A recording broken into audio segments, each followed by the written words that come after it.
What conspiracy theory do you believe to be true? What evidence led you to this conclusion? I believe that the government probably makes some conspiracy theories to try to make questioning the government seem somewhat crazy. There is a conspiracy theory about the flat earth movement being just that. I wrote a complaint online about my pizza place about them cancelling my order without telling me.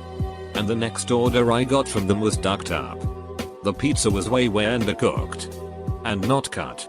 And they didn't include the ranch that I always get with it. Also, when I called to tell them about the duck up, the manager seemed unapologetic and also like he already knew what I was talking about before I called. My conspiracy is that they retaliated since I basically reported them to corporate through their website with my initial complaint. I got a free pizza on my account with them for this but decided just to not order from them anymore. Mediocre pizza anyway. The lines on the detergent caps are higher than they should be, so you use more detergent for each load of laundry. It's so easy for them to get away with it. I don't necessarily believe this, but I've always speculated that a lot of priceless artwork and historical documents are actually replicas or copies. Obviously, a painting by a world famous artist using a very specific technique would be very hard to fake. And I don't think that every art scholar in the world is paid off in some grand conspiracy. Rather, I just think that either the national treasures never left their vaults or that some national treasures actually were lost to history but they were copied. If the copy is good enough, old enough, and all we've ever known, does it become a treasure in its own right? I believe in the mattress store conspiracy. So the conspiracy is that mattress stores are for money laundering. I went onto Google Maps and typed in mattress stores near me.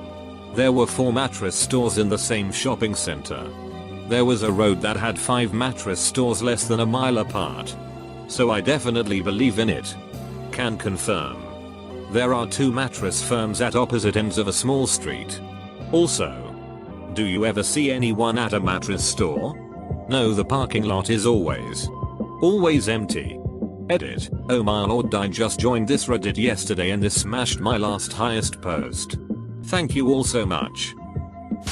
The Hawaii nuke false alarm last year was actually the US government testing to see how the general population would react if an actual nuclear war broke out. The countdown timers on ads for games or streaming services are actually longer than seconds. Seems too long sometimes. Malaysia Airlines Flight 370 wasn't an accident. There were definitely external forces that catalyzed its disappearance. The flight path was diverted many times and there was a lot of shady stuff about some of the passengers and the pilot of Flight 370. We may never know unless the plane is found. I've heard this before. But curious on what your thoughts are as to what may have happened to the plane and its passengers. Restaurant owners know how awkward it is to be sung to in front of the whole establishment. And they do it to discourage people from taking advantage of their free birthday food. Disney made Zootopia partly to replace the Song of the South characters from Splash Mountain. Splash Mountain is really the only thing that still exists in the public eye from Song of the South, along with the song Zipper-Dee-Doo-Dah. Since Disney wants to pretend that movie doesn't exist, so they created a movie featuring Fox and Rabbit characters that could replace Brr Fox and Brr Rabbit. And retheme the entire ride to be Zootopia themed. While leaving some things, like the name and the songs featured in the ride, from Song in the South.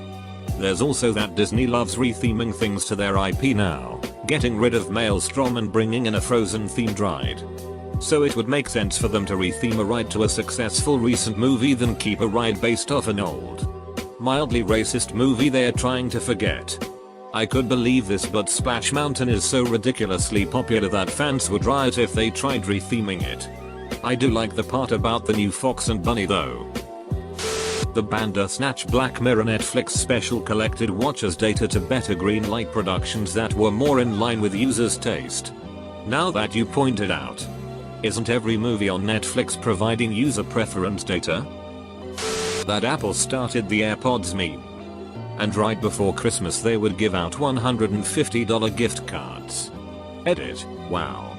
Didn't expect this to blow up. Thank you. I fully believe companies are using memes as a marketing technique. All it needs is one big post on a couple subs here and it's all over the internet hitting their target audience in hours days. Confirm this as fact, a marketer.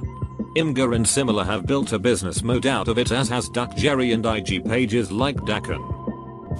That there is a huge pedophile ring in Hollywood. Anyone who tries to expose them dies shortly after, coincidentally. Edit. Thanks for the silvers. All the UFO sightings throughout history are just humans from the future on a time-traveling safari meant to observe how we were in the past. They are supposed to keep out of sight. But thanks to human mechanical errors there have been hiccups with their cloaking which have resulted in being seen. That's why there have always been so many reports of them throughout history. But there has never been an attack. It's just us. Also, the reason why we don't see many examples of UFOs now, even through pretty much everyone has a camera, is because people are not that interested in this time period, since we already document aspects of human life all the time. 23andMe is run by the government to collect your DNA and database it for later. Doesn't even matter if it's government owned. Many already just give the government access to their records. Perfectly legal to do so, because part of the agreement you sign to have yourself tested is that they are free to do whatever they want with your DNA data. If your DNA leads them to a cure of a disease, they reserve all rights. If they want to share with the government, they reserve all rights. The news report about beards containing more bacteria than a dog that just licked his own asshole. Beards are messing with facial recognition software. The man wants beards to not be trendy anymore. That article was also based on a sample size of 18 and lacked practically every kind of scientific rigor. Michael Jordan's father was murdered in retribution for Jordan not paying off massive gambling debt. Jordan didn't retire and then come back. He was suspended for gambling. In the mid-90s, Michael Jordan was an industry. The truth about his gambling habits may have cost a lot of people a lot of money. So the cover story was presented. Edit. I admit the part about his father's murder is a bit of a stretch. But this is a thread about conspiracy theories after all. As for the suspension, I stand by that 100%. I heard radio coordinate commercials breaks to all take place simultaneously, so you're forced to listen to ads even you change the station. They're practically a monopoly in my area and I notice it happens to me all the time. I keep ink pens from every year dating back to 2008 in my desk so that if I need to forge and backdate an important document I can sign it with ink that matches the year I'm backdating. Yes, feds do check ink in fraud investigations, not really a conspiracy but might answer a few questions. You don't need one of each year. Just use a pen from 2008 and it could feasibly have been used any date after that. You've just ruined their life. I have a theory that Tinder gives fake "you got a new match" notification so people get excited and opens Tinder, which leads them to swipe more. Source: myself. That's not a theory, that just straight up happens, dog. That Disney made a movie named Frozen so that when people Google things like Frozen and Disney together, info about the movie comes up instead of stories about Walt Disney's frozen head. If Walt's head had been frozen, what reason would they have to hide it? I just think they don't like the story. Not sure I actually believe they froze the guy's head, but I think they don't really want their fans to hear the stories as much.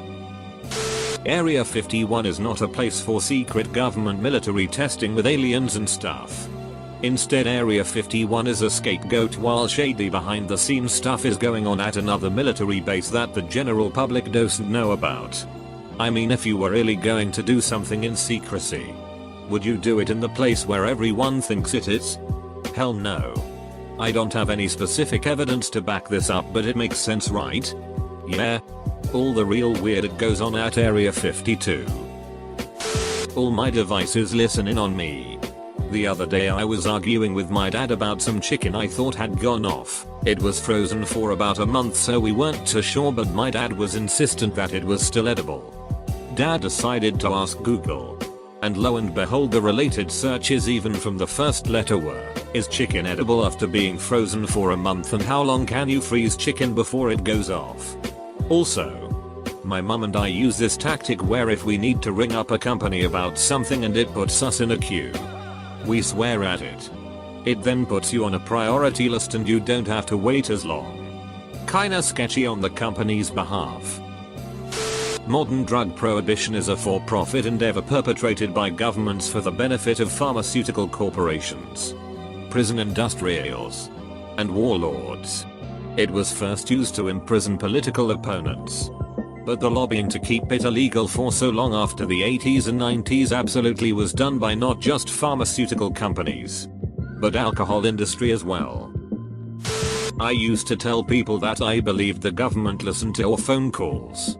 Years later some guy named Snowden proved me right. I hope the NSA knows that Jennifer was a ducking cunt. Government feeding crack cocaine into black communities. When Ted Kaczynski, the Unabomber, was at Harvard, he participated in a brutal psychological experiment led by Professor Henry Murray. The experiment lasted for 3 years and by many accounts they seemed to have an extreme impact on Kaczynski's psyche. I think this experiment was part of the CIA's MKUltra project and destabilized Kaczynski enough to where he eventually went on his reign of terror of sending bombed packages around the country. During the MKUltra project, the CIA collaborated with university professors on these mind control experiments, but a lot of the documentation was destroyed when people started to look into it. TLDR. The Unabomber participated in an experiment that was a part of the MKUltra project that eventually led to him becoming a mass murderer. JFK. There was definitely something shady going on there. People badmouth JFK. But honestly, I think it's a decent airport.